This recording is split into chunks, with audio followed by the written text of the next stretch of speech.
The reason you're being triggered by people or situations is probably not what you think it is. So in this video, I will explain why you get triggered and also how to end this kind of behavior. And maybe you will be able to work it out yourself from the following pictures that I will show and see if you understand what they have in common, because this can help you understand why you are being triggered. These pictures show disagreements of concepts. So it's very likely, for example, if fundamentalist Christian is debating with a fundamentalist Muslim, they will clash. The same applies to people from certain cultures. They might have very different cultures, so they clash. The same applies to people who have very different social statuses, and if they have to interact with each other because their views of the world are so different, they are likely to clash. So when we approach people through our mental concepts, we clash with their mental concepts. And it happens all the time, even though you might be from similar cultures.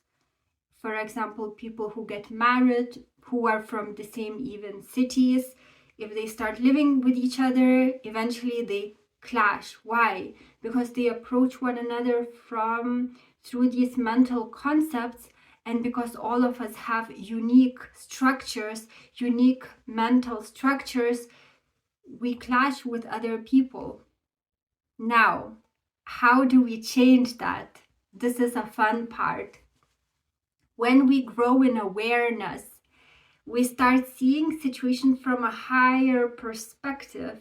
And so this is the awareness. You can imagine this is the awareness. This is the mental structures we interact in the world through. And then as we grow in awareness, we start identifying with this awareness because that's what we are.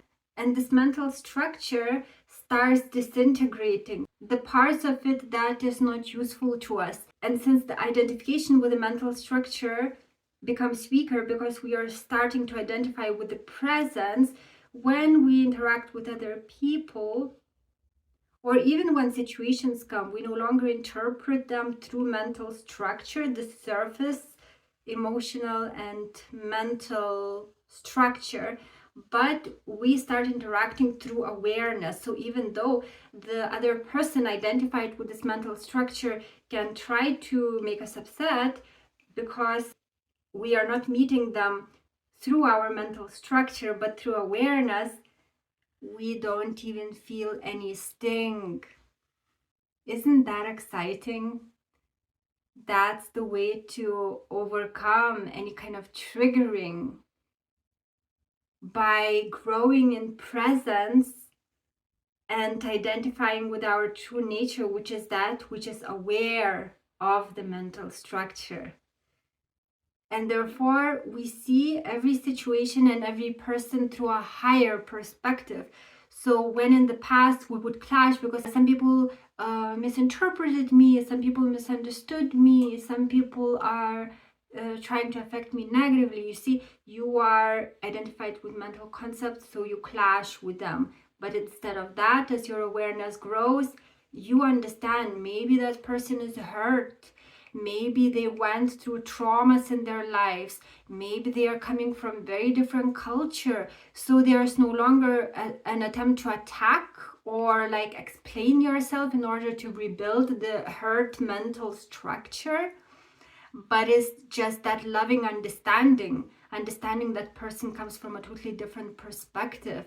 And then what happens is that not only by staying in this awareness, you invite more of this presence into this dimension, but you're also helping another person to really see, to start waking up and start reflecting on the concepts that they are stuck in. So you become like a mirror. So you are helping yourself and you're helping the world. And it's a huge help because of this clash of mental concepts, be it religion, be it social status, be it culture.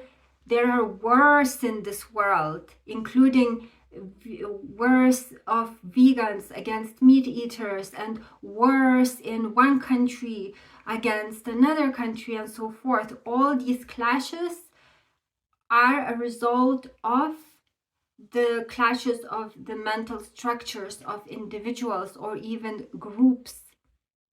So the way to get into this kind of awareness is, at first you might need to employ some mental concepts.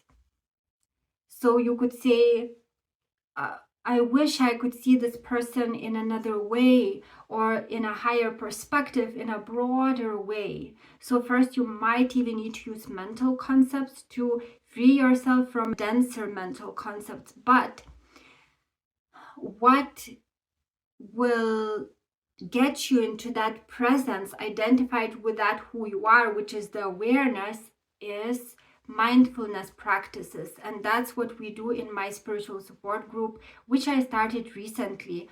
So every week we meet and we do mindfulness practices. And there's also 100 Days to Mindfulness course. So every day you get new practice, new step to practice. And so your mindfulness, your awareness increases day by day. And then once a challenging situation comes, instead of being triggered, approaching the situation from your mental structure, you get that this is not the way to do it. It will cause a clash, a trigger. So you identify with the presence.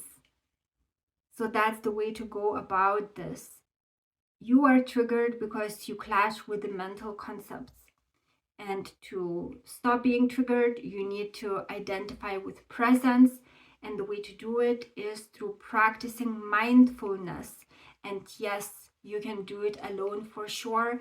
But if you practice within a group, the growth is faster because it's like an accumulative effect. In the Bible, I believe Jesus said that when two of you are there, I am there. So who is Jesus? Jesus is that Christ consciousness, the love, the truth. So that's the cumulative effect. 1 + 1 doesn't equal 2 in spiritual terms, but it equals 3.